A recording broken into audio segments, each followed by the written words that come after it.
Fire in the Mountain is a dance film that explores our relationship to place.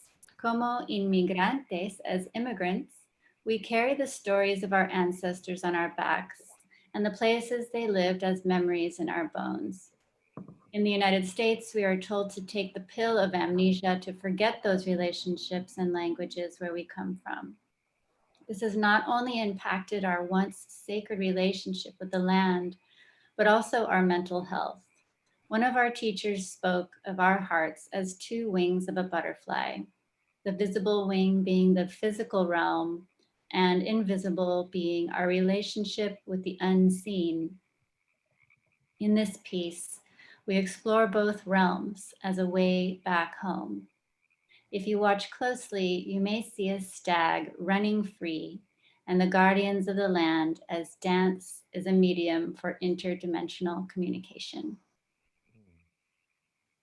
And now Arturo will lead you to the link.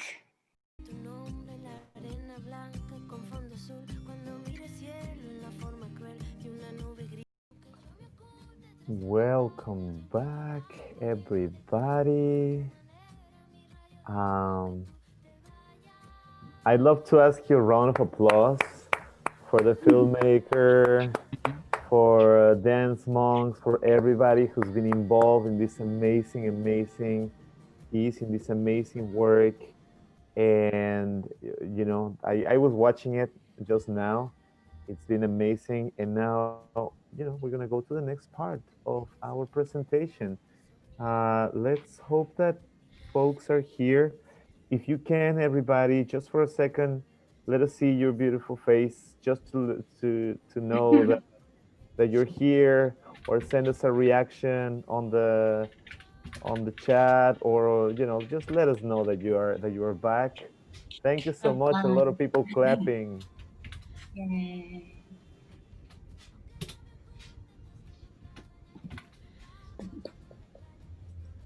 All right.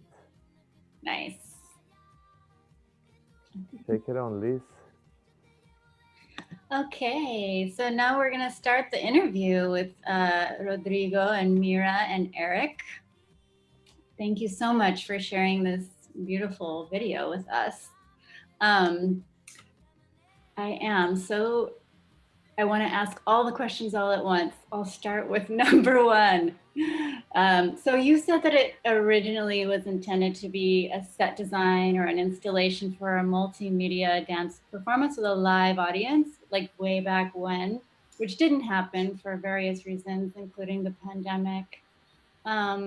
So how is that process to shift focus, to bring your work specifically to film, as so many dancers are doing right now, and how did shelter in place influence or guide your creative process, if at all? Okay, well, first what we would like to do is just to thank Laura and Sera is actually here in the audience, and I just wanted to say thank you, Laura and Sera, for your beautiful music. So nice to see your beautiful face, and I wish we could be in person. I feel we are in person. I can really sense the presence of you and Rodrigo before with the meditation. I feel it in my body, so I feel your presence everywhere. Beautiful. And also I want to thank Eric Kojal just for the collaboration, and for Liz also for inviting us to participate in this way. We're very grateful to you. I would like to begin by just talking a little bit about the beginning or the conception of this work. We actually did, as Liz mentioned, we started envisioning more of an installation. So we had envisioned inviting people. Mira, Yes. let me stop you real quick. Your microphone sounds very, there's a lot of air in your microphone. Okay. Oh, there, wow. Yes. Oh, that's perfect. Yes. Try moving closer to your microphone. Okay, we'll come closer. So originally we had envisioned inviting the audience into the woods. And we envisioned inviting them actually to a meal in the woods. So we were going to have people eating food and being served food and tea in the woods as part of an immersive experience of being in this particular place. So that was the first original idea. And then it morphed into, well, not being able to invite people physically. And we decided to work with Eric Kozel specifically on creating this particular film, which we could then present in this way online. That's how that transformed. Yeah, and I guess to like add to the question, Rodrigo, you mentioned being an avid daily runner as part of your physical practice, and the film starts with us seeing you running and hearing your breath and being very close to you in that way. And can you share a little bit about the meaning behind that running practice for you and how it relates to the themes of the film and maybe shelter in place as well? First of all, thank you so much. We're so excited to see many of you, even when we see it like with a small screen. We're super excited. We see a lot of friends, people that we love so much here. Sarah and Patrick are right there, so we see you. We're so excited to see you. And I just want to let you know that today I decide I'm going to speak in Spanish, which is really relaxing to me. Be slower. I just want to introduce myself in English. Muchas gracias por estar aquí. Me se estaba preguntando un poco de dónde venía esta idea de trabajar con correr y simplemente como que desde hace muchos años correr se volvió parte de una práctica para mí. Así como hay gente que habla de tener una práctica espiritual, si le quieras llamar así, a través de la yoga o la danza, para mí como que surgió como muy naturalmente una forma de entrenar, de estar en contacto conmigo mismo y a la vez con lo que me rodea era a través de correr. Parte del correr para mí es no simplemente pues poder usar mi energía de esa forma, o sea, de llevarla al máximo, sino de estar en contacto con la naturaleza. Y hace años, desde que, bueno, mucho antes de que llegáramos a Berkeley, yo estaba corriendo, pero fue en el momento en que llegamos aquí que se volvió más como una práctica más cotidiana. Nosotros vivimos en una parte más cercana al mar, ¿no? En Berkeley, la parte como downtown, y Field Park está un poco más hacia arriba. Entonces mi práctica consistió en primero llegar y subir la montaña, llegar hasta el parque, que sería la parte más difícil del correr. Y al llegar al parque es como una experiencia como de estar como sliding o como estar haciendo skating, porque el terreno tiene como estas subidas y bajadas y se vuelve como un acto más placentero el correr, pero a la vez hicimos en este trabajo como mostrar el interior del esfuerzo que es correr, como no esa idea, o sea, sí hay mucho placer en ello, pero a la vez hay momentos como hay en el estar vivo, en el que de pronto pues hay como dolor, hay dificultad, pero de pronto hay un momento en que de alguna forma sientes que cruzas no sé, los corredores le llaman the wall, ¿va? Como la famosa, como una pared, y después de que cruzas, puedes cambiar como a otra dimensión. Entonces yo siento que la vida misma tiene como es como ir subiendo y bajando, de pronto es difícil, de pronto es pues un acto muy placentero y queríamos que este trabajo parte de lo que ha sido muy bonito para nosotros en este proceso es que, pues normalmente para mí el correr es un acto como de estar conmigo mismo y de estar solo. Y a través de hacer este trabajo, como que quería compartir con más gente un poco la experiencia de estar metido en ese proceso y en ese camino. No sé si eso contesta un poco tu pregunta. Sí. Yes, I'm sure there are many answers. In our conversation last week, we talked about the relationship to being of the migrant generation and and finding a home and doing practices that allow you to feel at home. And so I guess jumping off of that, the two of you have been working with site-specific dance making over the course of your dance careers as it relates to your spiritual and creative practices. So what is your relationship to your spiritual purpose in this land? And can you talk about the intimacy of that experience as it relates to the title of the film, Fire in the Mountain? Well, one of the aspects of the work that we have done together, specifically in relationship to this mountain, is to just build a relationship with the place where we live. A lot of us have a tendency in these times to just, keep on walking through in life, and we don't necessarily take the time to get to know the trees that live right next to us in our neighborhoods, or to get to know the river and sit and, in our case, dance with the river. So this was a really wonderful opportunity for us to be able to be absolutely immersed and in relationship with the mountain that's right literally behind us. And so we were able to spend many, many hours. Part of our practice and part of our development or creative process is to spend many, many hours in the place that we are collaborating with. We consider the place that we are working with actually a collaborator. So we are going there and spending time really listening to the place, seeing what emerges from that place. And we consider it more of a process of listening at first. So we're really just noticing what we notice. And then from there, it becomes a conversation so that we begin to respond to what we notice and through movement.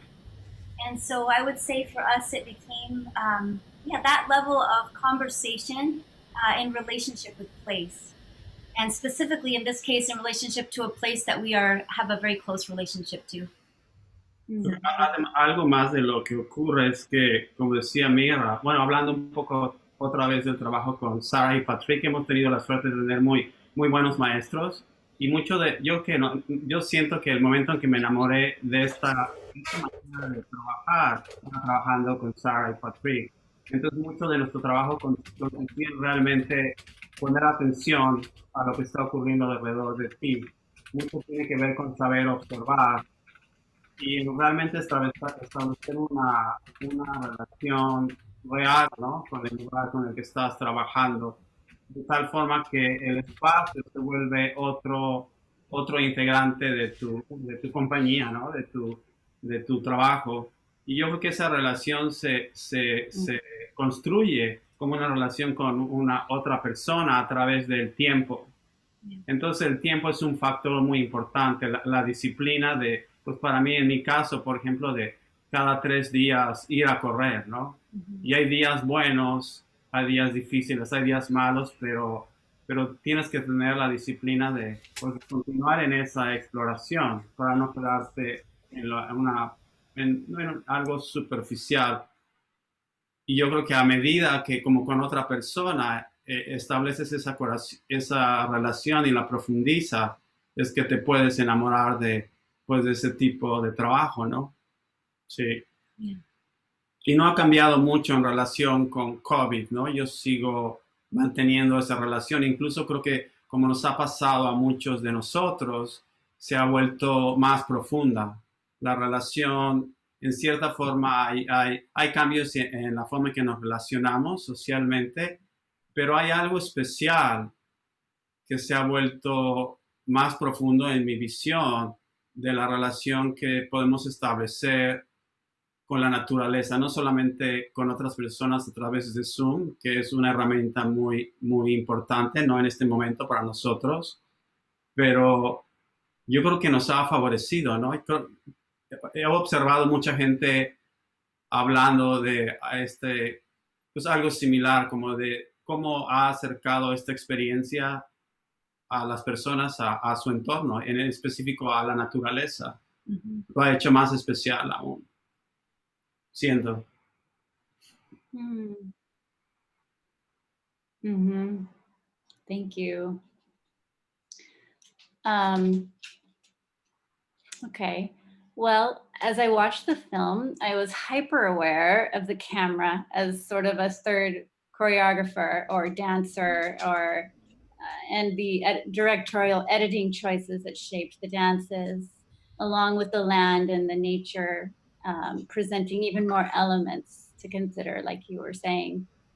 Um, so you mentioned that you shot the film in 3 days, and I wanted to see if you'd like to talk about the physicality of making this film and each of your roles in that, and the creative process as a collaborative team. Absolutely. I'm wondering if Eric, if you want to start, I would like Sure, your voice as well. sure. I'll talk a little bit about the process to begin. We first did a typical location scout, which is a way to explore the environment. And Rodrigo and Mira led me through this pathway. And we lingered in each spot to kind of feel what the energy was there. Though I was given an introduction to their relationship to the place by a ritual to start that scout. And that kind of set the tone for the whole piece. And as a filmmaker, I'm also interested in documenting and transmitting rituals and how sacred space is created. And so that was integral to the process from the very beginning. So I took photographs as we walked the landscape, and we just picked a time to come back. And when you ask about the physicality, I mean, one of the aspects that we intended was that the viewer share some visceral sense of the performer moving through the landscape. And the ways that we technically approached that was, one, Rodrigo actually wearing a camera for some of the shots. Those were the more kind of shaky ones. But more specifically, in a kind of transcendental way, we wanted to transmit that feeling where Rodrigo was talking about hitting the wall, where your physical exertion can lead you to transcend a kind of mortal state and go to another realm. And the technique that we employed for that was to give the viewer a kind of out of body experience where you're looking down on yourself running. And that was trying to establish within the story an identification with Rodrigo at first. So you're sort of going through this journey with him. And as he's running, and the time slows down, which was another a technical aspect using slow motion to kind of bring things out of real time into an altered state, and then lift above the dancer and kind of float above him as he's moving through space. One of the things I really appreciated about working with you, Eric, was that since you're already a very physical person and you do have dance training as well, it was a very intimate process for us. You were very much another dancer in this process. A lot of times, since dance can be so intimate, it's really important to be collaborating with someone that you feel very comfortable with. And I think that both Rodrigo and I felt that throughout this process. We just felt very comfortable with you as a viewer, and also with you as a participant or as another dancer mover in the space. And this collaborative process very much included all three voices in terms of ideas of how to view something, what perspective would actually help the viewer to immerse in the actual experience of what you said, entering and exiting these different realms of experiencing the physical realm, but also every once in a while opening it up into another sort of mythic realm that people can experience as well in the film. Thanks for the compliment. I like to think of the camera as my dance partner. And as a filmmaker, I'm someone who actually likes to handhold the camera and move with the dancers and in and around and sometimes underneath them, as was evidenced in some of the shots in this film. And that's not always the case with some filmmakers. So it was really fun to dance with you and the camera in the making of this work.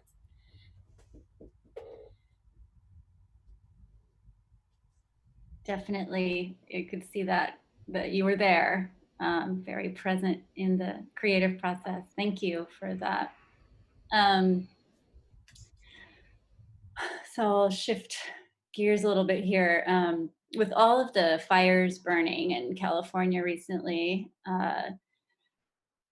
Fire in the Mountain, Fuego en la Montaña is very timely. I saw it in some way as a memorial or a ritual to honor the land. And even though you started this process over a year ago, what we used to know in California as fire season was just July through October, but now it's becoming this like year-round crisis, and lots of people are being displaced, and with the increase of global warming just over the last 4 or 5 years. And I'm just wondering if how you decided on this title, and maybe it was related, maybe it was not, but just if you wanted to talk a little bit about that and the meaning behind your title and the themes there.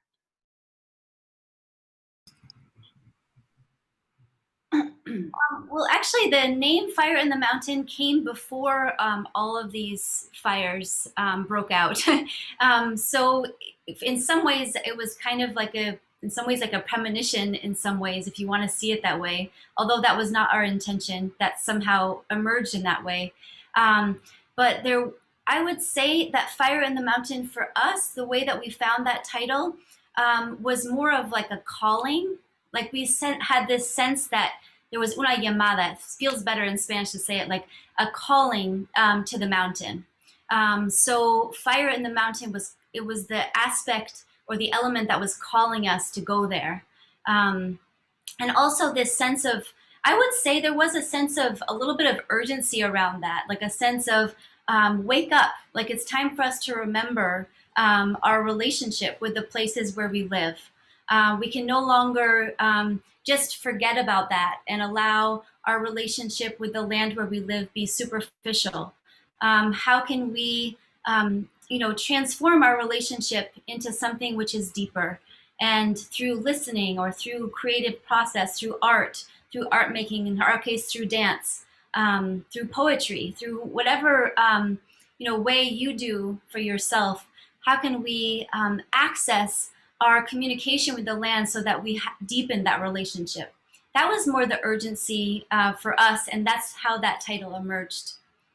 No recuerdo exactamente cómo surgió el nombre, pero sí recuerdo haber tenido conversaciones, porque tuvimos muchísimas conversaciones con Erika acerca de lo que estamos desarrollando, y había esta imagen como de algo que llamaron mucho la atención. O sea, me imagino una montaña y una energía muy presente que te hace voltear la cara y observar. Yeah. Parece algo muy simple, pero mucho era para nosotros poner atención, abrir tus ojos y estar presente, ¿no? Y esa imagen del fuego era como algo que no podías olvidar, que tenía que estar, que te llamaba a poner toda tu energía en poner atención. I think a lot of times as Westerners, we assume that we are welcome places. Like we assume that we're welcome everywhere. We assume that we're welcome, by the beach one day, or we assume that we're welcome in the forest at all times, or we assume that we're welcome, and so a lot of our process was about asking that, like, how deep can we go here? What wants to be spoken here? Can we listen and tune and refine our listening to that level of what wants to speak actually from the land? What pain is held here? What pain is held in the land? And does that pain want to be spoken, or does it want to be actually just left alone? It's similar to relationship with other people. You know, if someone is carrying some kind of trauma or pain, and you don't have a deep relationship with that person, you don't go straight to talking about that with them necessarily. You kind of come along from the side, and you gradually get to know that person. It's same with the land. Through dance and through movement, we slowly got to know the land, and slowly, little by little, it opened up to us. And I feel it's continuing to do that. It definitely hasn't finished. Yeah. I'd like to comment on that as well, that question about the local fires and the meaning of the film, for me, changed over time, though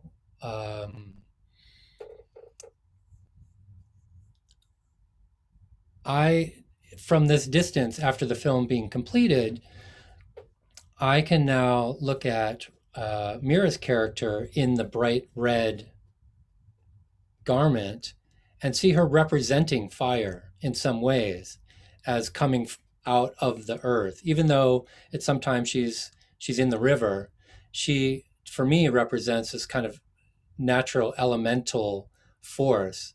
And Rodrigo stands in for humanity. And the culmination of the film is where the kind of duet happens, and those forces mix and combine and catalyze, and then go their separate ways, as has happened for millennia. One of the final processes of completing the film was the color correction of all of the images. What you saw on the film was not as it was shot. It was a bright blue sky, sunny day, but the film has a specific cast to it. And my partner and I were at the Yuba River when all of the lightning storms hit, and there was fire immediately across the ridge from us, and we had to evacuate. And those of you who live in the Bay Area probably remember that day when you woke up and the sky was yellow. And those two experiences for me, witnessing what the world looked like with that amber, golden, smoky cast, worked its way into the final attunement of this piece. And that is the color that got fixed in the digital realm in this work. So those occurrences did find their way right under the wire into the finishing bit of the film. Wow, thank you. Yeah, it's amazing how work can change its meaning over time. I mean, sometimes we don't know what it's about until it's finished. We just have to enter. But yes, that was my next question, and I'll skip over because I think maybe you answered it, but maybe not. The question about the relationship between the two of you. Eric saw you as an elemental force meeting humanity and that kind of relationship. But if there's something more, I mean, the film, you were basically separate most of the time. I didn't see you relate in a very direct way, but I'm wondering if there was if you'd like to talk about the relationship between the two of you dancing. Es interesante lo que preguntas, porque a través del proceso, de hecho, durante el proceso de la creación del trabajo, sí hubo algunos momentos en que hicimos contacto físico, pero de pronto, como nos dimos cuenta, algo bien interesante, que es que le estábamos quitando algo al trabajo si lo hacíamos tan obvio. Sentíamos que los caracteres, los personajes podían sostener su propio espacio, la energía que requeríamos, y la relación sin necesidad de tener contacto físico. Entonces, de hecho, las desechamos, ¿no? O sea, como que como que teníamos claro de que estos dos personajes tenían una intersección y que tenían conciencia de la presencia de cada uno, pero que no hacía falta hacerlo obvio a través del contacto físico. Y yo creo que es pues algo que como lo que estamos experimentando ahora mismo, ¿no? Puede haber una conexión muy profunda con otras personas sin necesidad de tocarse. Sí hubo muchísima discusión, muchísimas bueno, hablamos mucho de esto, ¿no? De cuál era la mejor decisión, si de pronto tener esos momentos de contacto físico, ¿no? Y al final, como digo, se sentía que no eran necesarios y que de todas maneras iba a haber una cohesión en el trabajo y en el discurso. Y que eso iba a hacer el trabajo pues más poderoso, ¿no? Al final. Esa es mi visión, sí. Yeah. I feel one of the really powerful aspects of improvising and being an improviser is our comfort with the unknown. So there is an aspect to the work where you are always entering in a space, even though you might come to the space with an intention or with some kind of an idea or purpose. In reality, what our job is to actually let go of all of that and to deepen our relationship with the unknown and allow something to emerge in the space that then we are relating to and having relationship with. So I felt for our relationship in terms of Rodrigo and I, that was really, it emerged. It emerged because of our relationship with the land. And in this particular story, something different occurred. You know, we've been dancing together for over 20 years, believe it or not. And so it's really, and we are proactively listening to that relationship shift and change. And even though there are places that are very familiar, there are places that we know deeply about each other. There are also times when something surprises us.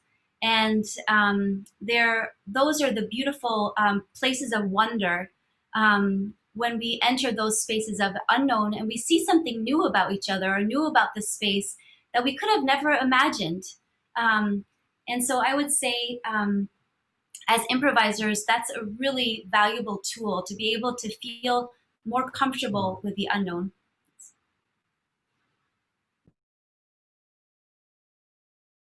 So yeah, we'll just open this up now to audience in Zoom. And I don't know if Arturo, you're looking at Facebook, but if anyone has a comment, they can just turn on their video and their sound, or you can write it in the chat and I will read it, whatever you prefer. Questions or comments on the film Fire in the Mountain? Juliana said, gracias, bellísimo trabajo. Laura said, I'd love to add on this if possible. I'm sorry, what were you referring to, Laura? Did we pass that moment? You can come back. Can you hear me? Yes, we can hear you now. No, it was really powerful to hear Mira talking about the world of the invisible through the dance, and then Eric adding Possible. the story about the fire, and in all of this, it's for me it's really meaningful because in the music that somehow we chose to put together and that Eric especially was able to edit, that music for me, it is the world of the invisible. It is the music that and the sounds I've been using to do ceremony to the ash and celebrate the trees that have been in those fires, you know, people losing their homes. So as you can feel, I'm very emotional because to hear now that my music in that context, Eric, really, you know, just you just get it. You know, I think it's an augmentation of this moment and the need to feel it, that there is something we don't see that we need to respect, which is nature, which is, you know, this bridge between humans and the spirit world. So I'm very grateful, and again, like barely you hear me so emotional. As you know, Mira, I'm like a tiger. I'm always wah, wah, but instead very humble. You know, in my heart, I appreciate the work that has been done and how all of it has a synchronicity or a synchromistic, you know, almost event that only when we put ourselves into creation, into deep listening, can happen. And I feel the dance, the eye of Eric and the music, they just took us there in ways that I'm honored to be part of it. So thank you so much. Thank you. Yeah. Yeah.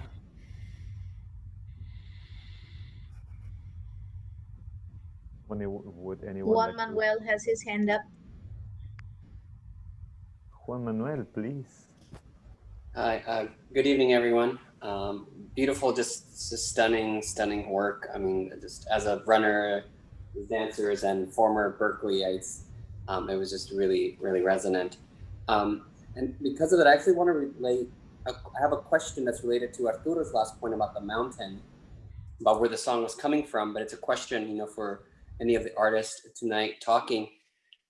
Because we're from Berkeley, we know that it was filmed in Tilden, and as we're watching the film, we're like, oh, was it that part of Tilden? Is it that specific? Like, we remember like certain trees as regular walkers there of Tilden.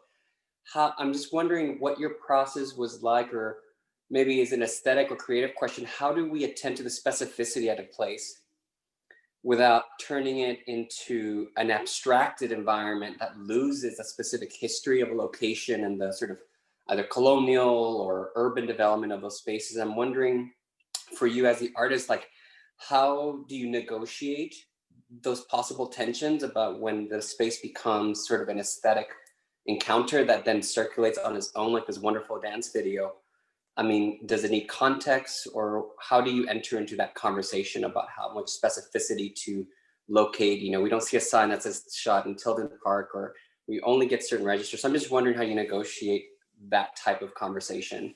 And and if you have any questions about how to clarify, please let me know. Thank you for the work.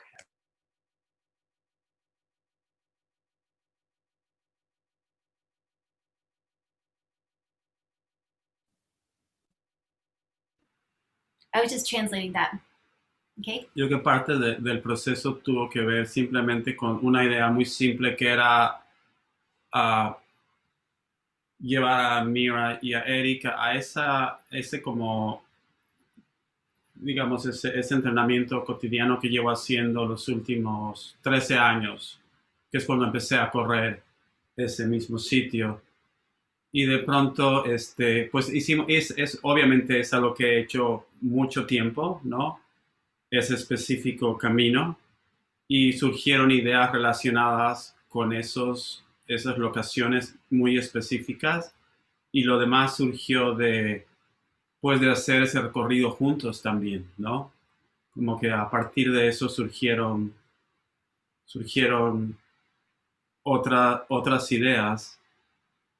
Realmente como que siento que en algún momento, como que pues cuando estás en contacto con un espacio en la naturaleza o en la vida cotidiana por tanto tiempo, pues realmente la conexión se toma a otro nivel, ¿no? Y como que surgen muchas ideas y muchas sensaciones pues simplemente de volver a ese lugar una y otra vez, de tal forma que nunca estás recorriendo el mismo lugar, pero siempre está cambiando. Nunca es la misma experiencia, depende de algo muy bonito que me ocurría, es que de pronto pues me tocaba ver muchos venados, ¿no? Dependiendo el día en el que iba a correr, de pronto veía venados que eran bebés, de pronto venían los venados con sus... y cada una de esas imágenes, como de esas surgieron distintas ideas, pero al final, aunque ese era mi propio camino, en el momento en que Mira y Eric estuvieron allá, pues surgieron también otras ideas, ¿no? Yeah, I took that question a little bit differently. So I was imagining, so for us as artists, what we do is, instead of exporting, like we don't usually work in a studio and then export the dance into the space. That's one process, and we've actually done that process a number of times where we create dance in a studio and then we go to an outdoor space and then use that work. In this case, and I would say the majority of our work in site-specific, we don't do that. So in this case, we spend many, many hours in that particular location. So building relationship with that particular location through movement and through listening exercises that we have developed over the many years of creating site-specific work. And so it definitely becomes a relationship specifically with that particular place, but not only that particular place, it's that particular moment as well.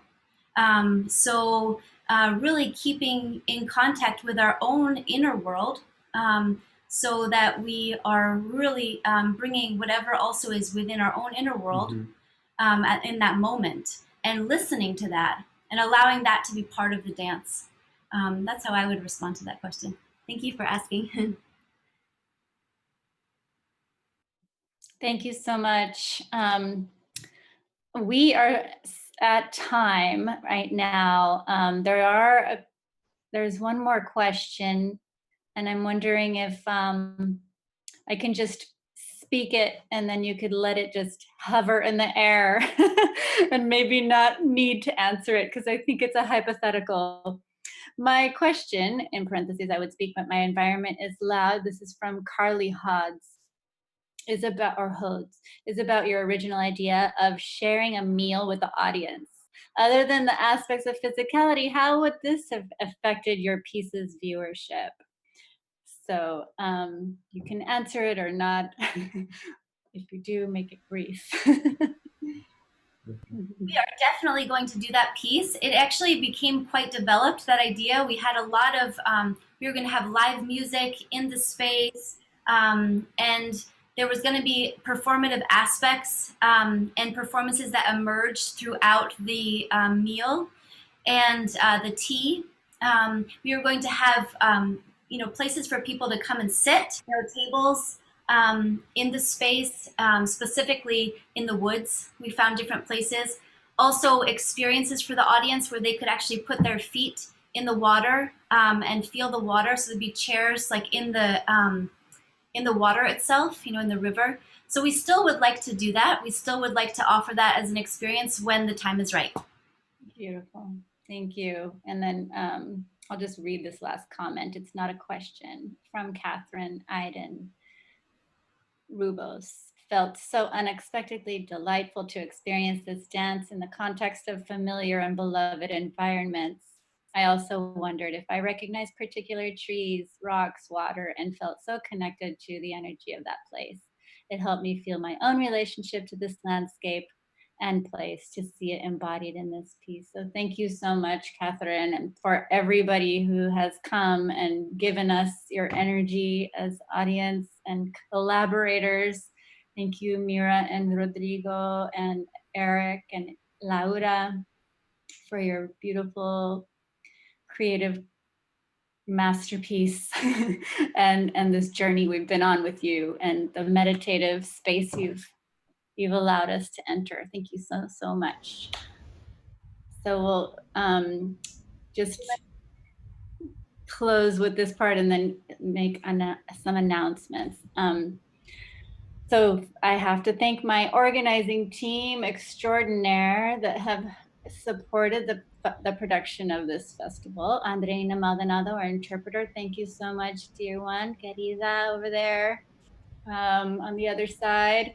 And Arturo Momendez, our managing director, and Gracias. Kathy Davalos, our advisor and virtual stage manager, and Juan Manuel, who's coming to every event and still being my angel. I'll throw that out there too. Thank you.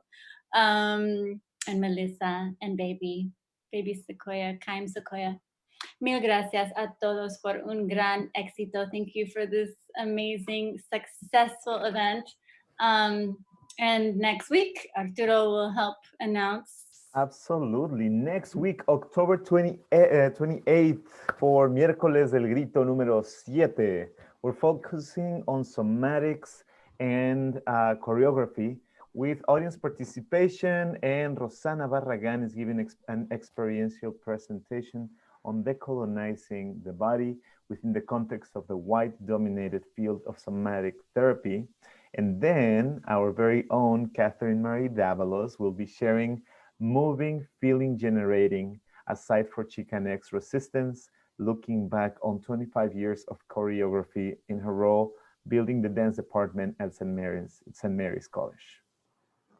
Thank you. And to stay up to date with this festival that continues to scream and shout and interrogate and laments and inspire through this grueling election season, El Grito, please add your contact information to our mailing list on our website, flacdanza.org. Yes, if you enjoyed this event and want to see more like it, please register through the Eventbrite link to donate to FLACC through FLIPCOS if you're able to at this time, right now. Dancers out of work and greatly impacted by shelter-in-place mandates of COVID-19 need your support and solidarity to continue to contribute to the fabric of a healthy social ecosystem. FLACC is at a critical moment for gaining support from our audience. We currently do not have any sustaining donors. We have been relying heavily on grant writing for local and state funding for the last 5 years. And before that, FLACC was completely volunteer run by artists and totally grassroots. So in order to continue to bring international dance artists to our stages, FLACC needs the support of our audience. So please consider becoming our first sustaining donor. Yes, de verdad, anything helps. If you want, please just donate 5, 10, 20, 100, 1,000, a million. Hey, if you have 1 or 2 millions, we're not gonna say no. So go to our website, flacdanza.org, and we're gonna be posting the link of FlipCos in the chat right now. I'm gonna do it right now. And lastly, we want to encourage you to vote. Registration has passed, but you can register in person on voting day at the polls. There you go. That's the link. For those of you on Zoom, we will be keeping our Zoom meeting open if you want to stay and chat a little bit with the other audience members in the room for a few minutes. As you know, FLACC is a community-based exercise. And we try to recreate as much as possible social spaces. So if you want to come and hang out, you're welcome to stay. So everyone on Zoom and Facebook, we send you all bendiciones, blessings, good health, and resilience in these challenging times. We hope that FLACC can bring some light and inspiration as we continue to adapt to all of the changes in our world. Hasta próxima semana. Para Miercoles de El Grito 7. And let's give one last round of applause to everybody that participated today. Rodrigo, Myra, Eric. A wonderful presentation of Fire in the Mountain. Thank you so much. Thank you.